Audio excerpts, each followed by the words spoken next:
Well, thank you very much indeed, Ann Widdicome. And our final speaker is against the motion that the Catholic Church is a force for good in the world. He's the actor, broadcaster and author, Stephen Fry, a bit of an all-rounder really. Stephen can turn his hand to many things, very popular with his legions of fans. Stephen, let's hear your views, see how well you do in the popularity stakes with people in the Vatican.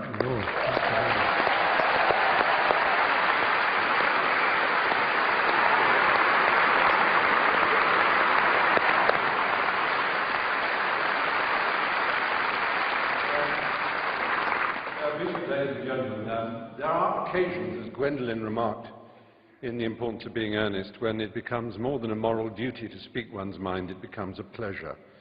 And this is one such occasion with my trusty Hitch by my side. I am very proud to be here, but also very nervous, very worried. I've been nervous all day, and the reason I've been nervous is quite simple, and that is that this motion matters to me. It matters to me greatly. It's not a joke, it's not a game, it's not just a debate. I genuinely believe that the Catholic Church is not, to put it at its mildest, a force for good in the world. And therefore it is important for me to try and marshal my facts as well as I can to explain why I think that. But I want first of all to say that I have no quarrel and no argument, and I wish to express no contempt for individual devout and pious members of that church. They are welcome to their sacraments, they're welcome to their reliquaries and to their Blessed Virgin Mary. They're welcome to their faith, to the importance they place in it, to the comfort and the joy that they receive from it.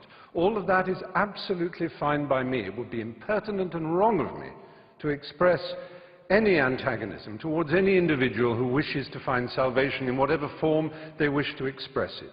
That, to me, is sacrosanct as much as any article of faith is sacrosanct to anyone of any church or any faith in the world. It's very important. It's also very important to me, as it happens, that I have my own beliefs. They are a belief in the Enlightenment. They are a belief in the eternal adventure of trying to discover moral truth in the world. Discover. It's a terribly important word to which we might return. It's a fight, it's an empirical fight. It's one that was begun in the middle of the last millennium. It's given the name the Enlightenment. And there is nothing, sadly, that the Catholic Church and its hierarchs likes to do more than to attack the Enlightenment. It did so at the time.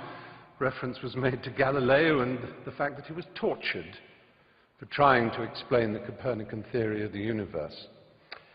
That's history. History, as Miss Widdicome has reminded us, is irrelevant.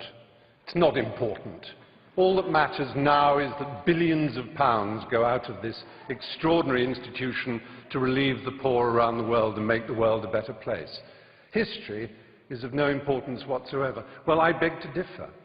History whinnies and quivers and vibrates in all of us, in this hall, in this square mile. Let's think about this square mile. I'll come back to it in a moment. But first, Christopher made mention of limbo. It seems so tedious and so silly, one of those little casuistic games that Thomists and others play. Aquinas and Augustine of Hippo both proposed this extraordinary idea that babies who were unbaptized would not know heaven.